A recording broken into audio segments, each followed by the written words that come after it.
So good afternoon and welcome to the final session of International Webinar. In the previous session, we heard from Dr. Jayashree about the public healthcare challenges, specifically in the context of Kerala. In this present session, the topic that we are going to deal with is mental healthcare challenges during COVID-19. And we have an international expert with us to talk on this particular topic, all the way from Melbourne, Australia. So she is Dr. Jaya K Govindan, who is a native of Kerala, Trivandrum. She has completed her MBBS from Trivandrum Medical College. And since the last 20 years, she is practicing as a general practitioner in Melbourne. She is specifically interested in women's healthcare and psychological problems. And she has a wide experience in dealing with mental healthcare challenges in the community. With great pleasure, I would like to invite Dr. Jaya to this particular forum on behalf of Women's Studies Center, Cochin University. This is going to be a very brief session in which for 15 minutes, Dr. Jaya will be talking on the topic. And for the remaining 5 minutes, she will be handling questions from the audience. Over to you, ma'am. Thank you. Thank you so much, Dr. Devi Saumaja. And thank you for letting me speak in this webinar.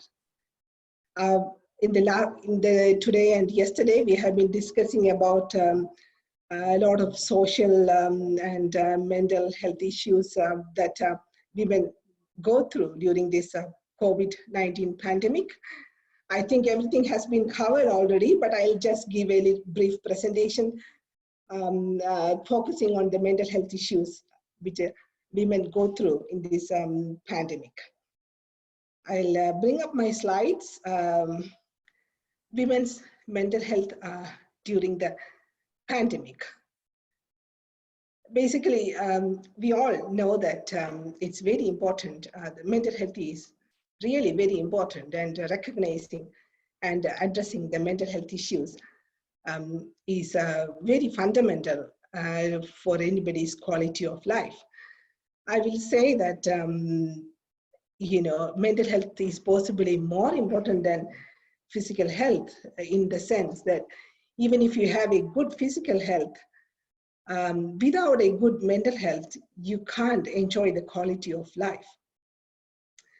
COVID-19 is a physical illness. We all know that. It affects the lungs and heart and different systems of the body. But the disease, and more importantly, the effects of the disease in the society, is negatively impacting the mental health of people across the globe, and is more marked in vulnerable groups. When I say effects of the disease, we are doing a lot of things to control the disease by social distancing, quarantining people, and avoiding lots of things. So the effects are a lot more than the illness as such. The calls and consultations for worsening mental health issues has really gone up. And in my day-to-day practice, even today, there are so many calls. And because when I say call, because recently the COVID cases has gone up in Melbourne, and we are on lockdown, very strict lockdown since the last couple of days.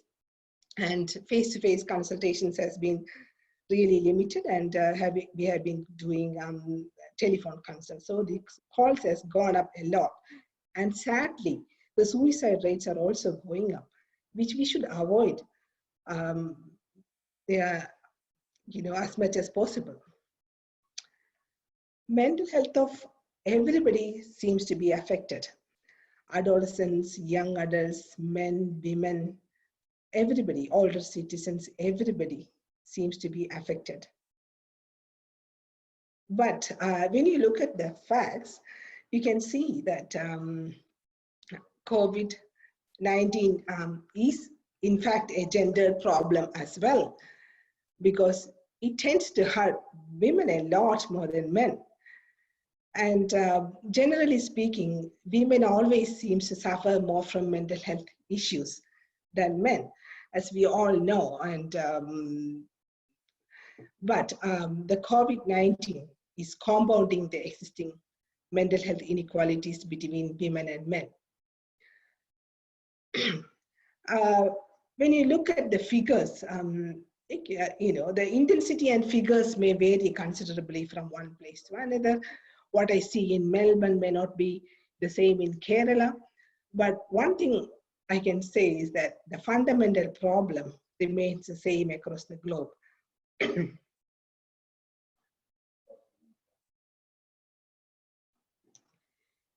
So when you look in detail, you can see that during this crisis, women are experiencing higher levels of depression, anxiety, and stress than men. And I looked at a recent Australian report. This showed that when you look at people suffering severe levels of depression in response to the COVID-19, it was 35% of females compared to 19% of males, and 27% of females have been affected with moderate to severe levels of stress compared to 10% of males.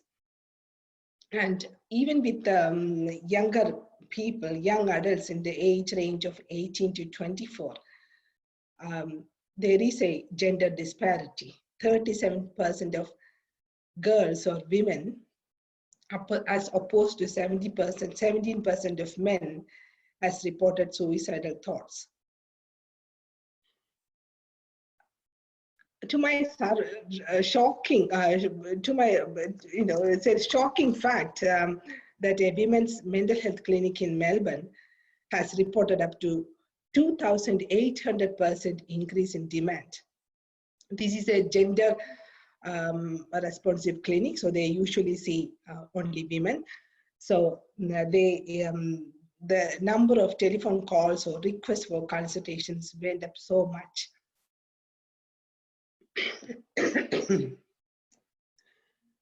As mentioned earlier by different people already, we know that women may be more affected because they hold casual work more, retail works, domestic help, etc., and they lose their jobs so easily. And this in fact increases the stress and hardship of women. And there are also a lot more women in the front line than men. Like healthcare workers like me have more stress, of course, social assistant workers, etc. They are exposed to stressful work environments, risk of infection, and that increases the stress. The women have additional responsibility as carers. They care for children, they care for parents, etc., which also produces more stress, causes more stress. Unfortunately, another sad thing which happens is intimate partner violence.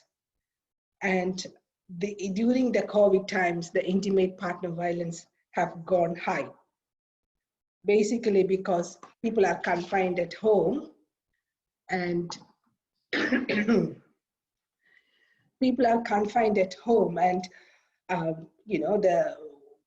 the partners, as the partners are not going out, they are getting more. The quarrels are going up, and those people who are abusive are doing it more.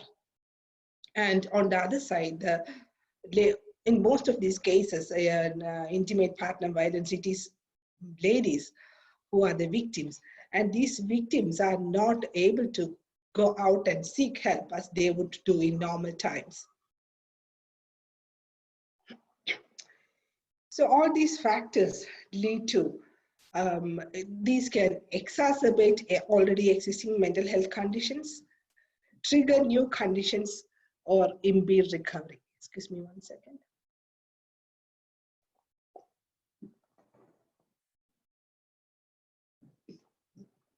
And the limited availability of gender-specific or women's health clinics or women's mental health clinic, which will limit the ability of women to access the support.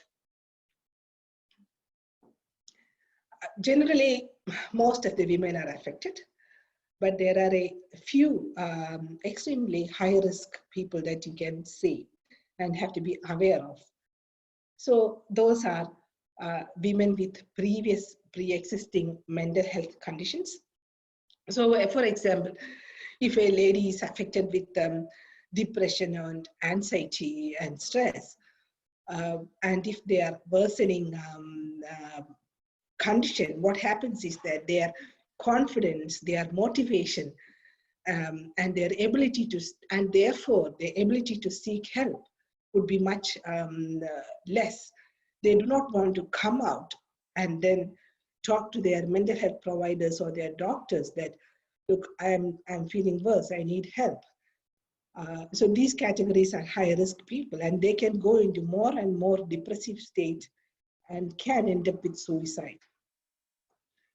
And another thing that has been reported, and I personally have noted, that lots of people who have been stable with medications and psychology counseling or support has been getting more unwell, and they are destabilized. And even today I got many calls like that, and they need more help, maybe medications, increasing dosages, or giving more psychological support, etc. In fact, with every consultations, one question I ask is, are you okay? Are you coping okay in the COVID-19 time? And a lot of times, surprisingly, they come out with their problems then. As women experiencing family violence, it is really a sad group of people who are trapped in this kind of scenarios. And of course, the family violence do have a very significant impact on women's mental health. During this time, we know that, and it has been reported, that violence and abuse, including very extreme forms, requiring police to be called and emergency services to be involved, has been worsening. That also places women's mental health and life at risk. And maybe due to the financial pressure in the society as well, there is an increased pressure on women for financial matters like dowry payments during these COVID times. Pregnant women and new mothers. Pregnant women and new mothers are a very high risk group of people. Generally as well, even without the COVID, they are a high risk category. And during this pandemic, the pregnant ladies are getting very anxious about their babies. What if they get COVID, whether their baby will be affected, even though physically there is no increased risk among pregnant people, but their mental health is being affected. And newborn young moms with newborn babies are also seem to be very anxious about their baby's health. And because of these lockdowns and social isolation and all, they are not getting the support they used to get when they are at home, in the hospital, or in the community. They are not able to come and see the doctors very freely, and a lot of telephone consultations rather than face-to-face. Of course, in some instances, face-to-face is a must, and that has to be offered. And support from difficulty in accessing support from family and friends is making the life of these people very difficult and increasing their stress and anxiety. During these stages, family support is very important. And I have written a lot of the letters for the family members, enabling them to go and visit their family to help if there are new moms or newborn babies in the family. These kind of problems can have short and long-term mental health implications in women. When the new moms mental health is not good, they are unable to take care of the baby, which in turn leads to suboptimal physical and mental health of the baby. Older women. Older women is a category which we are not discussing much or maybe forgotten. These people are troubled by fear and anxiety about contracting the virus. They are really anxious about what happens if they get the illness. Will they have to go to the hospital by themselves? And they are worried about their life. And more importantly, they are worried about their end stage. They want to be with their family and their loved ones. In these kind of situations, we are seeing that is not happening. So they are really worried, the older women. A lot of situations, older women outlive men, and because of that, they tend to live alone. And they are more prone to isolation due to social distancing measures. The older women also could experience increasing family violence, including from adult children who they may be living with or who have returned to their parents' home due to job loss. In here, we are seeing lots of people losing their jobs and they can't keep on staying on their own accommodation. And some of them are returning back to their family homes, which in some situations place the older people at risk. We are also seeing a resurgence of ageist attitude.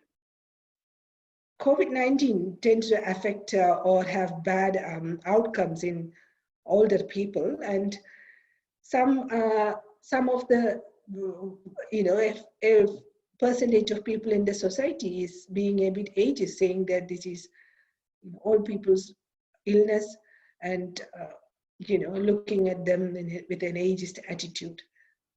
The combination of ageism and gender inequality is likely to put older women at increased risk of negative mental health outcomes during this season. So other groups, as others already discussed, healthcare workers, single mothers, and women who are already struggling to support themselves and their children, they are also at higher risk. So coming to the solutions, what can we do for increasing the resilience and the recovery? Even though the primary responsibility of looking after the mental health is with mental health providers, healthcare workers, doctors, etc. General public do have a role to play. All of us can help people who have negative mental health issues. Looking around and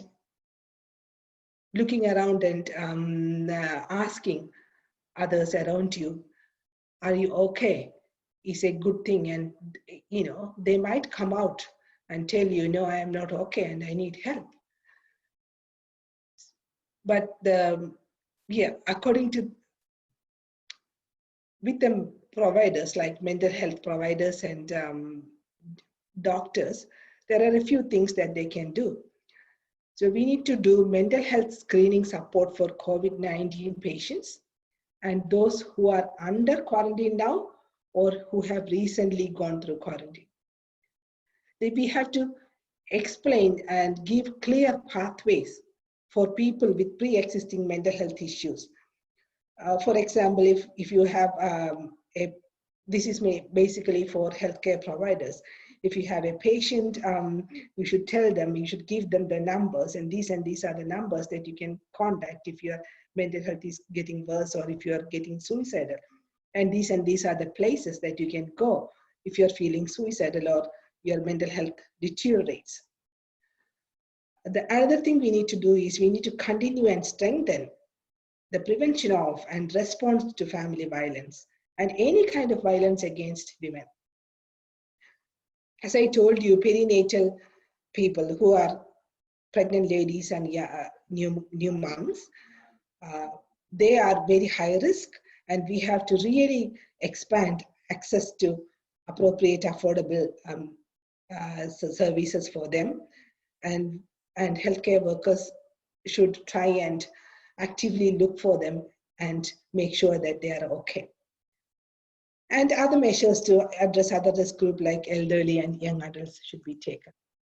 And general things like providing increasing mental health services which are accessible, providing additional funding and training, and also another thing is raising awareness among general public. So even now there is stigma about mental health, which prevents people from accessing care.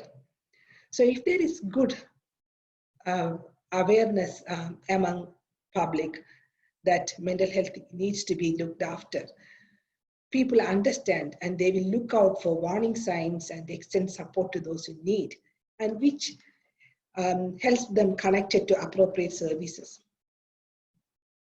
Another thing is need to address the gender drivers of mental health, including social and economic inequalities. Providing good quality information, that's also very important. As we all know, community fear and panic are feared by all these rumors, myths, misinformation, sensationalized and alarmist media coverage. People are getting too much information, I think. There is, it is commercialized, too many things and too many news reports and negative reporting that causes a lot of fear and panic. Sometimes even the information and advice from the experts can be confusing too. So it's very important to provide accurate and easily understandable information about the signs, symptoms, and risk factors, how to effectively prevent and control the disease. This will give the community a sense of control. They know what to do, how to do, and how to effectively try and prevent this illness. And this reduces the general community anxiety. Technology-enabled mental health services are very popular now and very important now because of the reduced opportunity for face-to-face meetings. And I think most of the places in the world now offering online or telephone or video consultations rather than face-to-face. For mental health, those kind of treatments seems to be very effective. On some occasions, they have to be face-to-face, but otherwise it is good. There are lots of apps and all available in the web where people can seek support, advice, and learn practical strategies to manage anxiety without having to attend in-person sessions. But this is limited to those who have access to technology. Other thing that the government and public need to be aware is the understand the negative psychological impacts of mass quarantine. Quarantine is not easy. We need to give some consideration, a good thought about what is the benefit of the quarantine and what are the potential risk and potential negative psychological effects like depression, post-traumatic stress symptoms, confusion, etc. And almost all the countries are doing these lockdowns and mass quarantines, and looks like they are not avoidable. We should try to minimize the negative impact of that on the society as much as possible. Some of the key evidence-based recommendations. to minimize the potential harmful negative psychological effects of quarantines. Look, limit the duration of the quarantine and only do the minimum necessary. Be aware of the mental health impact of those. And in fact, if it is necessary, provide clear rationale for the purpose why you are doing that. And also give them information about all the protocols and guidelines and what actions have to be taken when they are under quarantine. You can't just ask people to go on quarantine without giving them enough medical or general supplies and enough support. They can't, in fact, do it. And obviously, it affects their physical health as well as their mental health. We should also give them advice on ways to how to access the social support, whether they can call for any issues or call for support, where they can go online and get some support, and be providing all these support services will reduce their stress and anxiety and help them manage the depression. And very importantly, reinforce the public spirited nature of quarantine. The people who are doing quarantine is not doing it just for themselves. They are doing it for the wide society. So we need to appreciate that. And also the health authority should express gratitude, saying that you are doing a good thing by self-isolating or quarantine.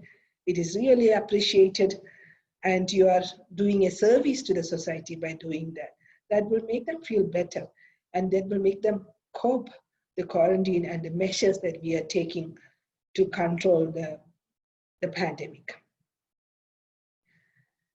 So that's all I have to say today. I'm not keeping you a lot more. Yeah, thank you so much, Dr. Jaya, for your short and crisp presentation. And if there is one single takeaway for me from your entire presentation, it's the importance of asking the question, are you okay, to the people around us? And thank you so much for reminding us about it. So let me start with you. Are you okay, ma'am? I am sort of okay. So nice to hear from you that. Yeah. So Okay. ma'am, because of paucity of time, I'll restrict to one single question which has appeared in the chat. So the question goes like this: whether Australian government has brought forward any policy support for women during COVID? And there is one more question related to it: whether psychological counseling centers are working properly in Australia? The government policies, they have been addressing. One of the main things the government is doing is trying to be more vigilant around domestic violence issues. And they are, in the TV and all, they are giving a lot of advice to the general public and especially women, how to seek help and what to do. And the police and the authorities and healthcare providers are all very vigilant about these increasing domestic violence issues. And the second thing is psychological Counseling, yeah. Whether the centers are working properly or not. Yeah, with the psychological counseling, since the last 3-4 days, we are on complete lockdown. So face-to-face consultations are not happening. But we have, in fact, stepped up a lot in psychology support. The psychology counseling funding has gone up a lot. And in fact, it's a lot more psychology and psychiatry support happening compared to pre-COVID era, even though it is online. But I feel, and my patients are really happy with online psychology sessions and online consultations. It is helpful, really helpful. Just one related question. In Indian context, it's usually a stigma associated with going to a psychologist or psychiatrist that people, maybe specifically women, from seeking psychological help.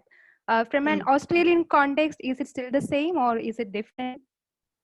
No, it's changed a lot people really come forward. People really, even because there is a lot of teaching going on in the schools as well. Even my high school son, he would know what to do if somebody is looking sad or somebody is saying suicidal. He exactly know what to do. So that kind of education in the schools and generally public education, I feel that there is, there is the stigma is more or less gone or going, but Great. the Yeah. psychological issue itself will prevent them from seeking help because Yeah. their confidence will be affected. So they don't come up and tell you that I am not feeling well. So that can happen unless people around them notice and connect them to the services. Yeah.